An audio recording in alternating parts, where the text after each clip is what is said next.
Hello, and welcome to the first of what we hope to be many Legio Malaysia YouTube hobby series.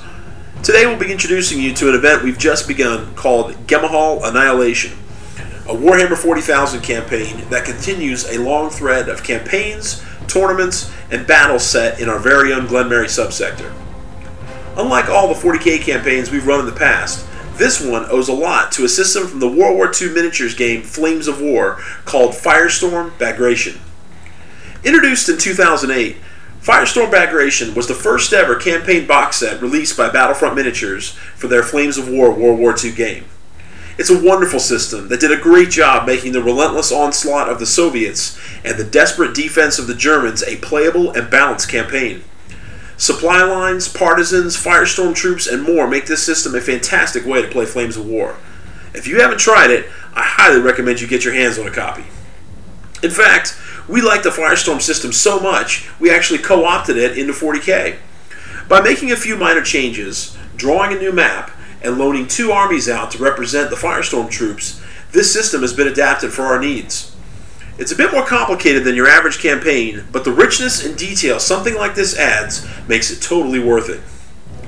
In essence, this is a map-based campaign. The winners of the campaign will be the side that accumulates the most victory points. Victory points are primarily earned by capturing cities, but you can also get them by capturing Firestorm troops and certain critical territories. First, let's talk about the Firestorm troops. Firestorm troops represent strategic reserves that both the Imperial and Chaos side have access to in our campaign. When a game is played, both players may choose to reinforce their armies with Firestorm troops. If the territory they are fighting in or from has them, the player may take up to 2 choices and add them to their army for no points cost. This makes choosing where your Firestorm troops are very important to the outcome of the game. Firestorm troops are also used to capture territory and to prevent exploitation moves into your empty territories by a sneaky opponent. They are key to the game and are the primary mechanism to show how overwhelming the Soviet, or in our case Chaos, side is. The Imperial side must be very careful with their Firestorm troops because they are vastly outnumbered. The Imperial side will lose a lot of territory through the course of this campaign, but the outcome of it will ultimately rest with how well they can hold up the Chaos advance. Another great mechanic that's part of Firestorm is supply. Before a battle begins, both sides must check to see if they have a rail line connecting where it is they're fighting back to one of their supply depots. As long as they can do that, everything is fine. However, if the line is cut because the territory has been captured, that means their army is out of supply, and the player then has to roll on a table to see if their army is affected.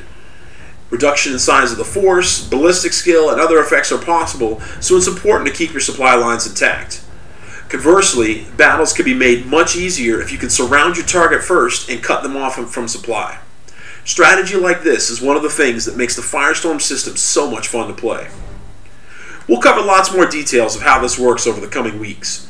Every Friday we'll post a video recapping what happened in the previous week and what the map looks like as territories are won and lost. We hope you enjoy following along. If you do dig it, be sure to subscribe so you don't miss a single episode. Take care, and we'll see you next time. This hobby video has been brought to you by Legio Malaysia, the premier wargaming club in Malaysia since 2008. For more information about our club, please visit our site at legiomalaysia.blogspot.com. To contact us, email us at legiomalaysia@gmail.com. Thanks for watching.